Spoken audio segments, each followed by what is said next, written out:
अस्सलाम वालेकुम। Welcome to botany with Iftikhar Ali YouTube channel.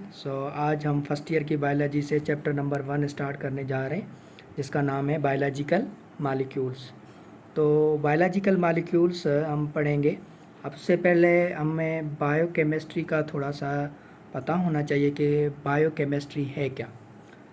Biochemistry जो है वो हमारे पास दो वर्ड्स हैं हमारे पास। बायो की मीनिंग है लाइफ, बायो की मीनिंग है लाइफ, और केमिस्ट्री की मीनिंग है केमिकल्स, या हम स्टडी अबाउट मैटर भी पढ़ते हैं। सही है। अब हमारे पास केमिस्ट्री की अगर हम डेफिनेशन देखें तो chemistry is the branch of biology which deals with the study of chemical components and chemical processes in living organisms. अब हम इसमें देखते हैं, या हम इसकी सिंपल डेफिनेशन भी बना सकते हैं कि study about chemistry of life. तो केमिस्ट्री ऑफ लाइफ के बारे में जब हम पढ़ें तो उसको हम कह सकते हैं, क्या वो कह सकते हैं, हम इसको बोल सकते हैं कि भाई लाइफ की जब हम केमिस्ट्री पढ़ें तो उसको हम बायो केमिस्ट्री कहेंगे। अब आप देखें कि हमारे पास जो सेल है उस सेल के अंदर बहुत सारी चीज़ें मौजूद हैं, केमिकल्स मौजूद हैं। जैसे हमारे पास हमने पढ़ा है पीछे कि भाई नेचर में 90 कुछ बुक्स लिख रहे हैं, 92 लिख रहे हैं, कुछ बुक्स लिख रहे हैं 100 प्लस तो एलिमेंट्स मौजूद हैं। मगर 92 एलिमेंट्स मौजूद हैं, जिसमें 25 एलिमेंट्स ऐसे हैं जो हमारे पास लिविंग ऑर्गेनिजम्स में मौजूद हैं। अब हम बात करें, आगे थोड़ा चलते हैं बायोकेमिस्ट्री से, कि भाई हमारे पास अब बायोकेमिस्ट्री को जब हम पढ़ेंगे ना तो फिर हमारा बायोलॉजिकल मॉलिक्यूल भी क्लियर हो जाएगा। अब बायोलॉजिकल मॉलिक्यूल भी आप इसी को ही कह रहे हो कि भाई हमारे पास जो केमिस्ट्री है, अब बायो मॉलिक्यूल्स के अंदर कौन कौन सी चीज़ें हैं, बायो मॉलिक्यूल्स कौन से हैं, या बायोलॉजिकल मॉलिक्यूल कौन कौन से हैं हमारे पास, जो ऐसे मॉलिक्यूल्स जो हमारी लाइफ के अंदर मौजूद हैं। अब वो केमिकली कंपोनेंट हैं, केमिकल से बने हुए हैं। अब हमारे पास अगर देखा जाए, आप इस पिक्चर में देख सकते हैं कि हमारे पास 6 मेजर बायो एलिमेंट्स हैं, जिसमें कार्बन होता है, हाइड्रोजन होता है, ऑक्सीजन, नाइट्रोजन, सल्फ़र और फास्फोरस आ जाता है। तो ये डिफरेंट केमिकल कंपोनेंट्स हैं जो हमारी लाइफ के अंदर मौजूद हैं। अब यहाँ पे एक टर्म है हमारे पास प्रोटोप्लाज्म। अब सबसे पहले तो हमें इसे समझना है कि ये प्रोटोप्लाज्म है क्या। अब प्रोटोप्लाज्म को आप जब पढ़ोगे, जब समझोगे, तो फिर आपका सारा कॉन्सेप्ट क्लियर हो जाएगा। अब सपोज़ करो ये आपका सेल है। अब इस सेल के अंदर ये वाला पार्ट जो है वो न्यूक्लियस है। सही है। अब यहाँ पे इस रीजन वाले रीजन को आप कहते हो साइटोप्लाज्म। इसके अंदर जो पानी जेली लाइक सब्सटेंस मौजूद होता है इसको आप क्या कहते हो, साइटोप्लाज्म कहते हो। और यहाँ पे इसके न्यूक्लियस के अंदर, किसके अंदर, इस न्यूक्लियस के अंदर यहाँ पे जो पानी मौजूद है इसको आप कहते हो न्यूक्लियोप्लाज्म। इसको क्या कहोगे, साइटोप्लाज्म, और इसको आप कहोगे न्यूक्लियोप्लाज्म। अब इन दोनों को मिला के, जब इन दोनों को मिला के एक डेफिनेशन बनाते हैं जिसको हम क्या कहते हैं, प्रोटोप्लाज्म। तो इसका आप लिख सकते हो, सिंपल डेफिनेशन इसकी लिख सकते हो, the total amount of water present in the cell is called protoplasm.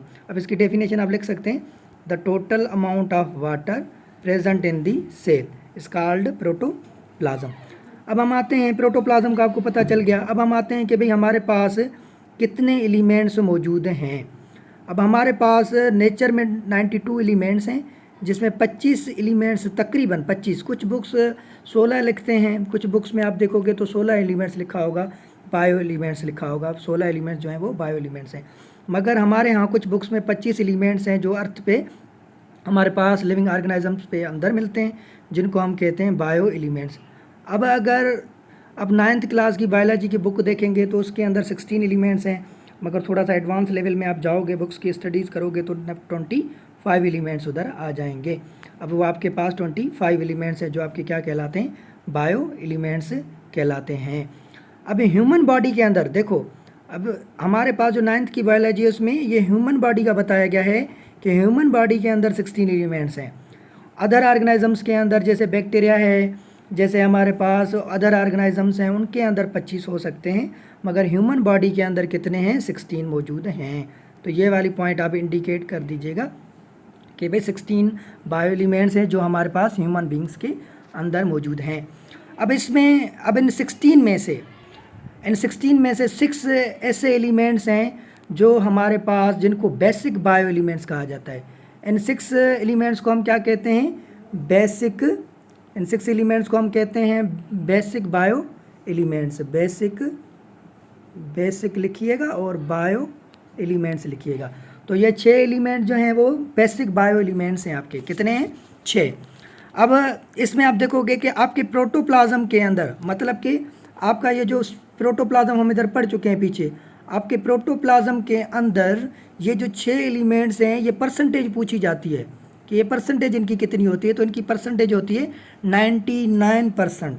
तो सबसे ज़्यादा आप लिख सकते हो कि सबसे ज़्यादा जो एलिमेंट सेल के अंदर पाए जाते हैं वो कौन से होते हैं? वो होते हैं हमारे पास बेसिक बायो एलिमेंट्स या मेजर बायो एलिमेंट्स भी कह सकते हैं। कुछ बुक्स में आपको मेजर बायो एलिमेंट्स का टर्म भी मिलेगा, मेजर बायो एलिमेंट्स कहेंगे। अब उसके बाद अब देखो हमारे पास 16 थे, तो 16 में से 10 और एलिमेंट्स हैं, तो उनको हम एक दूसरी कैटेगरी में लाते हैं जिसको हम कहते हैं माइनर बायो एलिमेंट्स। क्या कहते हैं? Minor bio elements. अब माइनर बायो एलिमेंट्स में आप देखोगे कि माइनर बायो एलिमेंट जो होते हैं वो हमारे पास 1% होते हैं या 1% से कम होते हैं। जो 1% होते हैं उनको माइनर बायो एलिमेंट्स बोलोगे, और जो हमारे पास 0.01% होंगे उनको ट्रेस एलिमेंट्स बोलोगे। तो अब मैं आपको आगे जाके बताऊंगा कि भाई ट्रेस एलिमेंट्स क्या होते हैं और माइनर एलिमेंट्स क्या होते हैं। अब मेजर एलिमेंट्स में आपका carbon, hydrogen, nitrogen, sulphur, phosphorus है, और माइनर एलिमेंट्स में आपके आ जाते हैं पोटेशियम आता है, सल्फर आता है, क्लोरीन, सोडियम एंड मैग्नीशियम आता है, और ट्रेस एलिमेंट्स में आपका आयरन, कॉपर और मैग्नीशियम आता है। इधर आप देख सकते हैं इस चार्ट में, आप देखोगे तो सारा का सारा स्ट्रक्चर आपको दिख जाएगा। अब हम आते हैं कि भाई हमारे पास ये जो ट्रेस एलिमेंट्स हैं, अब इनको हम डाइटरी एलिमेंट्स भी कहते हैं। हम ये डाइट के थ्रू हासिल करते हैं, ठीक है। जो ट्रेस एलिमेंट्स होते हैं हम इनको किसके थ्रू हासिल करते हैं? डाइट के थ्रू, मतलब फूड वगैरह के थ्रू हम इनको क्या करते हैं? हासिल करते हैं। जैसे आयरन है, कॉपर है, जैसे आपके पास मैग्नीज है, जिंक वगैरह है। अब हमारे पास जो लिविंग ऑर्गेनिजम्स हैं, इनको ज़िंदा रहने के लिए इनको इन केमिकल्स को इस्तेमाल करना पड़ता है एनवायरनमेंट से फेस करने के लिए। अब हमारे पास ये जो बायो एलिमेंट्स है ये आपस में कंबाइन होके हमारे पास बायो मॉलिक्यूल्स बनाते हैं। अब हमारी बात आ गई इंट्रोडक्शन वाली बात के ऊपर कि हमारे पास बायो मॉलिक्यूल्स कैसे बनते हैं। तो आप देखोगे कि बायोलॉजिकल मॉलिक्यूल किससे बनते हैं? बायो एलिमेंट से बनते हैं।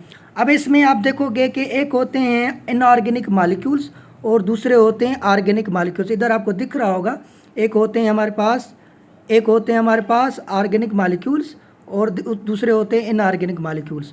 अब ये चीज़ ज़हन में रखिएगा कि ऑर्गेनिक मॉलिक्यूल्स हमारे पास, इनऑर्गेनिक जो है वाटर है, मिनरल है, कार्बन डाइऑक्साइड है, साल्ट है, बेस है। अब ज़हन में रखें जिसके अंदर कार्बन मौजूद ना हो, जिसके अंदर क्या मौजूद ना हो? कार्बन मौजूद ना हो, तो उसको हम कहेंगे इनऑर्गेनिक, और जिसके अंदर कार्बन मौजूद हो उसको हम कहेंगे ऑर्गेनिक सब्सटेंस। जैसे कार्बोहाइड्रेट ऑर्गेनिक है, लिपिड्स ऑर्गेनिक है, आपका प्रोटीन, आपका न्यूक्लिक एसिड आपका ऑर्गेनिक है। हाँ, तो सबके अंदर आपके पास देखेंगे कार्बन हमारे पास मौजूद होगी। तो इस वजह से हम उसको क्या कहते हैं? हम उसको कहते हैं ऑर्गेनिक कंपोनेंट, और दूसरे होते हैं इनऑर्गेनिक। सिंपल सा एग्जांपल है, वाटर का फार्मूला है क्या? आप देखोगे वाटर का फार्मूला है हमारे पास H2O। वाटर का फार्मूला क्या है हमारे पास? आप देख सकते हैं H2O। मैं इधर लिख रहा हूँ H2O।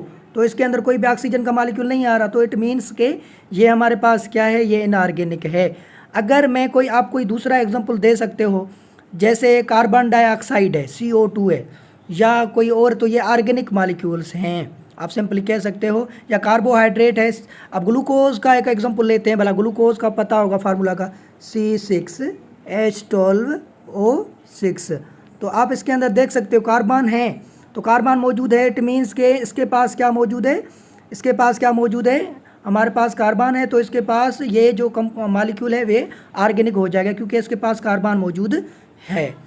तो उसके बाद हम आते हैं, अभी आप देख सकते हैं क्लासिफिकेशन ऑफ बायो एलिमेंट्स की मैंने इधर बनाई है।